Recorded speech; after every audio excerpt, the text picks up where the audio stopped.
Good morning students, मैं हूं आपका मैथ्स टीचर विवेक मेवाड़ा। बेटा, बच्चों की कंप्लेंट्स है कि सर आपकी क्लियरिटी सही नहीं आ पा रही है। बेटा, वीडियो को बनाने के बाद जो क्लियरिटी आ रही है मैं तो उसी को फॉरवर्ड कर रहा हूं आगे, लेकिन अब सुनने में आया है यूट्यूब वाले कि ने अपनी वीडियो की क्वालिटी थोड़ी कम कर दी है, इस वजह से क्वालिटी बन नहीं पा रही है। तो इसके लिए तो आप मेरी पीडीएफ को पढ़ के लेक्चर को सुनो, उससे आपको अच्छे से क्लियर होएगा। पहले पीडीएफ को उतारो, फिर उसके बाद लेक्चर को देखिए, तो आपको सारी चीज़ें क्लियर होती जाएगी कि मैं क्या समझाना चाह रहा हूँ आपको।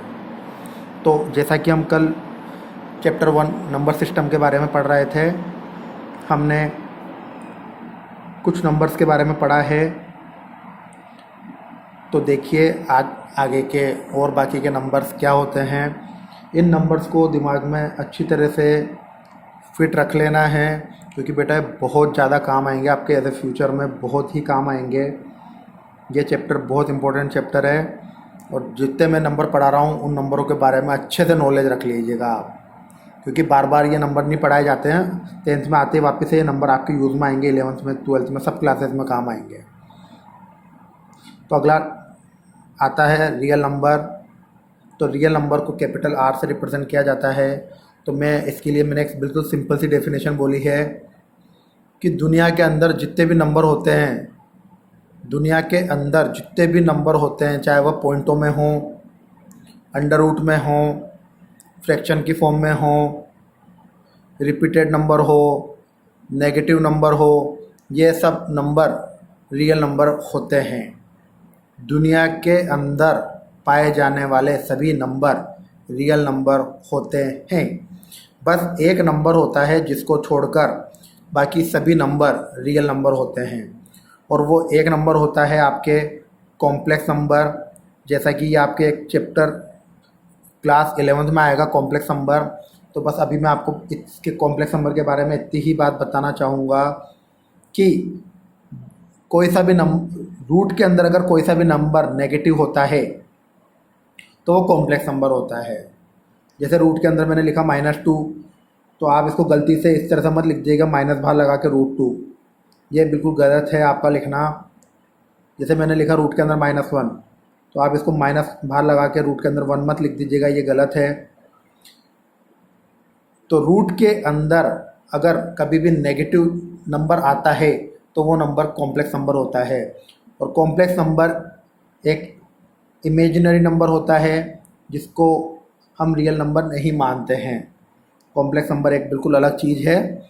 तो आपको क्या ध्यान रखना है, दुनिया के अंदर पाए जाने वाले सभी नंबर, जैसे rational, irrational, natural, whole, terminating, non terminating, है ना, जितने भी नंबर होते हैं, लेकिन कौन सा नंबर नहीं होगा रियल नंबर, रूट के अंदर अगर कभी भी नेगेटिव साइन आ जाता है तो वो नंबर कभी भी रियल नंबर नहीं होगा। तो क्लियर है ये बात। आगे आते हैं हम प्राइम नंबर के बारे में। अब बात करते हैं ऐसे नंबर जो खुद की टेबल से डिवाइड होते हैं और 1 की टेबल में आते हैं, प्राइम नंबर कहलाते हैं। ऐसे नंबर जो बस खुद की ही टेबल में आते हैं और 1 से डिवाइड होते हैं, जब दोनों शर्तें लागू होगी, खुद की टेबल की और 1 की टेबल की, तभी वो नंबर प्राइम नंबर होगा। बहुत से बच्चों के दिमाग में ये रहता है कि सर 1 एक प्राइम नंबर होता है, तो बेटा उसके अंदर दोनों शर्तें लागू नहीं हो पा रही है ना। 1 एक को प्राइम नंबर होता है। 1 is not a prime, 1 is a को प्राइम। को प्राइम नंबर वो होता है जिन्हों का HCF 1 होता है। तो याद रखिएगा। जैसे कि मैं आपको एग्जांपल के थ्रू बताना चाहूँगा कि 2, जैसे देखिए 2, तो 2 की टेबल से भी डिवाइड होता है और 2 1 की टेबल से भी डिवाइड होता है। तो 2 एक प्राइम नंबर है। अब जैसे कि अगला सुनिए 3, तो 3 बस 3 की टेबल से डिवाइड होता है और 3 1 की टेबल से डिवाइड होता है, तो 3 भी एक प्राइम नंबर होगा। अब अगला आता है 4, तो देखिए 4 की टेबल से डिवाइड होता है, 4 2 की टेबल से डिवाइड होता है, 4 1 की टेबल से डिवाइड होता है। तो यहाँ पर 2 की बजाय 3 बातें काम में आ गई। तो 4 प्राइम नंबर नहीं होगा। मैंने क्या बोला, खुद का और 1 का, इन दो का ही डिवाइड जाए तो ही प्राइम नंबर होगा। तो 4 4 से भी होता है, 4 1 से भी होता है, इसके अलावा 4 किससे होता है, 2 से, तो 4 प्राइम नंबर नहीं होगा। 4 के बाद आता है 5, तो 5 की टेबल में आता है और 1 की टेबल में आता है, तो 5 प्राइम होगा। 5 के बाद आता है 6, तो 6 की टेबल में जाता है, 3 की टेबल में जाता है, 2 की टेबल में आता है और 1 की टेबल में आता है, तो 6 प्राइम नंबर नहीं होगा। तो इस तरीके से आपको मैंने यहाँ पर प्राइम नंबर लिखा है कि 1 से 30 तक अगर आपको प्राइम नंबर पता लगाने हैं तो 10 प्राइम नंबर होते हैं, और वो 10 प्राइम नंबर क्या होते हैं ये यहाँ पर लिखे हुए हैं। ये 10 प्राइम नंबर तो बच्चों को हमेशा दिमाग में कंठस्थ रहना चाहिए कि 10 प्राइम नंबर होते क्या हैं। बस एक बात हमेशा ध्यान रखिएगा, 1 कभी भी प्राइम नंबर नहीं होता है। क्यों नहीं होता है मैंने आपको बता दिया है, 1 एक को प्राइम है, ना कि प्राइम है। ये तो हो गया 1 से 30 तक 10 प्राइम नंबर। 1 से 50 तक अगर कभी क्वेश्चन में पूछ लिया जाता है तो 1 से 15 तक ये 15 प्राइम नंबर होते हैं, जो कि मैंने यहाँ पर लिख दिए हैं आपके। आप कैसे फाइंड करोगे, ये वो नंबर है जो खुद की टेबल में आते हैं और 1 की टेबल में आते हैं, इसके अलावा मैंने कोई नंबर नहीं लिखा है। 10th क्लास में आपको 1 से 100 तक की ज़रूरत पड़ेगी, तो मैंने बोला है मैं बार बार ये नंबर नहीं पढ़ाऊँगा, ये आपको 9th में ही पता होना चाहिए कि प्राइम नंबर कहाँ से कहाँ तक होते हैं। तो देखिए 1 से 100 तक के मैंने सारे प्राइम नंबर यहाँ पर लिख दिए हैं, और जैसा कि डेफिनेशन बोली है उसके अकॉर्डिंग आप यहाँ पर पता लगा सकते हो कि ऐसा क्यों हुआ है। नेक्स्ट आता है कंपोजिट नंबर। कंपोजिट नंबर वो नंबर होते हैं जहाँ पर प्राइम नंबर्स का प्रोडक्ट बनता है। अब हमको प्राइम नंबर पता होंगे तभी हम कंपोजिट नंबर पता लगा सकते हैं। जैसा कि मैं आपको यहाँ पर फिर से बोलना चाहूँगा, प्राइम नंबर्स का प्रोडक्ट कंपोजिट नंबर होता है। प्राइम नंबर्स का प्रोडक्ट, जैसे कि देखिए आप 1 को क्या लिख सकते हो, बस 1, तो 1 एक प्राइम नंबर नहीं होता, तो ये कंपोजिट नंबर भी नहीं होगा। जैसे आपने देखा 2 को आप क्या लिख सकते हो, 2 इंटू 1, तो 2 तो प्राइम है लेकिन 1 प्राइम नहीं है, तो ये भी कंपोजिट नंबर नहीं होगा। जैसे आपने देखा 3, तो 3 को आप क्या लिख सकते हो, 3 इंटू 1, तो 3 प्राइम है लेकिन 1 प्राइम नहीं है, तो ये 3 भी कंपोजिट नंबर नहीं होगा।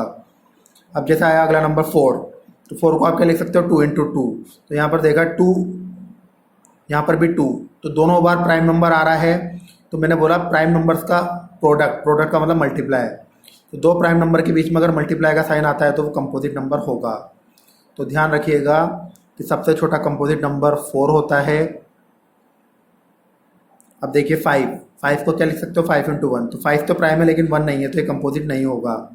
फिर आया 6, तो 6 को क्या लिखोगे, 2 इंटू 3, तो 2 भी प्राइम है, 3 भी प्राइम है, तो yes it is a composite number. तो ध्यान रखिएगा कि कंपोजिट नंबर कैसे फाइंड होते हैं। प्राइम नंबर्स के प्रोडक्ट को कंपोजिट नंबर से कहा जाता है। अब बात आती है टर्मिनेटिंग और नॉन टर्मिनेटिंग नंबर की, टर्मिनेटिंग और नॉन टर्मिनेटिंग नंबर की। तो इसके मैं आपको 2 बातें बोलूँगा। नोट 1 और नोट 2 मैंने दोनों में ये बात बता रखी है। जैसे आपको क्वेश्चन आया है 2/25, तो टर्मिनेटिंग को पहचानने की मैंने यहाँ पर 2 शर्तें बताई है। एक बात 9th में सिखाई गई है और एक बात आपके 10th क्लास में आएगी, तो दोनों ही बातें एक साथ यहाँ पर बात डाल दी गई है। ये जो हमने पढ़ा है जूनियर क्लासेस में कि अगर किसी भी नंबर का पूरा पूरा डिवाइड जाता है तो वो नंबर टर्मिनेटिंग नंबर होता है। तो देखिए यहाँ पर 2 में 25 का डिवाइड करा, तो 2 में 25 का डिवाइड करने पर यहाँ पर मैं डिवाइड करा तो 0.08 आएगा, तो 0.08, तो क्या डिवाइड पूरा पूरा जा चुका है यहाँ पर, यस। तो मैं यहाँ लिख दूंगा 2/25 इज़ अ टर्मिनेटिंग नंबर।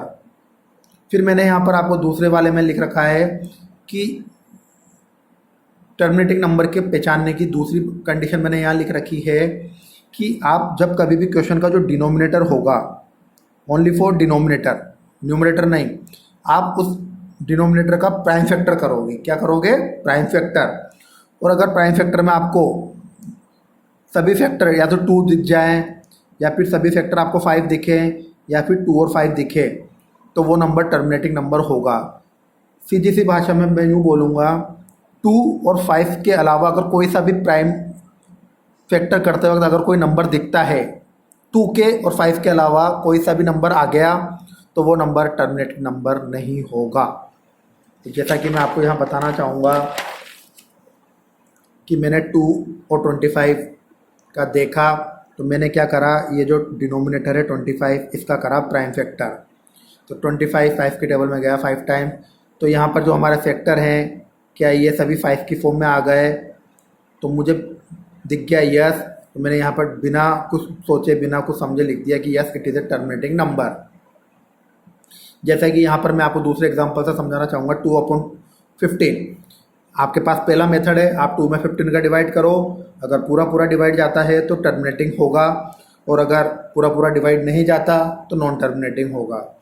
तो बेटा इसको एक सिंपल से तरीके से भी तो सीख सकते हो। देखिए डिनोमिनेटर है 15, तो 15 का प्राइम फैक्टर करा, 3 की टेबल में 15 गए 5 बार, 5 की टेबल में 5 गया 1 बार। तो मैंने आपको डेफिनेशन में लिखाया है 2 और 5 के अलावा अगर कोई सा भी नंबर दिखता है, जैसा कि हमको यहाँ पर 3 दिख गया, 2 और 5 के अलावा 3 दिख गया, तो हम डायरेक्ट यहाँ लिख देंगे नॉन टर्मिनेटिंग। क्लियर? जैसा कि यहाँ पर मैंने अगला एग्जांपल लिया है 1/100, तो 100 का मैं प्राइम फैक्टर करूँगा, तो प्राइम फैक्टर करा तो मुझे यहाँ पर 2 और 5 के अलावा कोई तीसरा नंबर नहीं दिख रहा है, तो yes it is a terminating. जैसे कि यहाँ लिखा 3/8, तो मैं फिर से प्राइम फैक्टर करके देखूँगा, सारे नंबर 2 की फॉर्म में आ गए हैं, मुझे इसके अलावा 2 और 5 के अलावा कोई नंबर नहीं दिखा, तो मैं यहाँ लिख दूँगा टर्मिनेटिंग। क्लियर है ये बात? ओके, तो बाकी का टॉपिक मैं आपको कल के लेक्चर में पढ़ाऊँगा। आज के लिए इतना ही।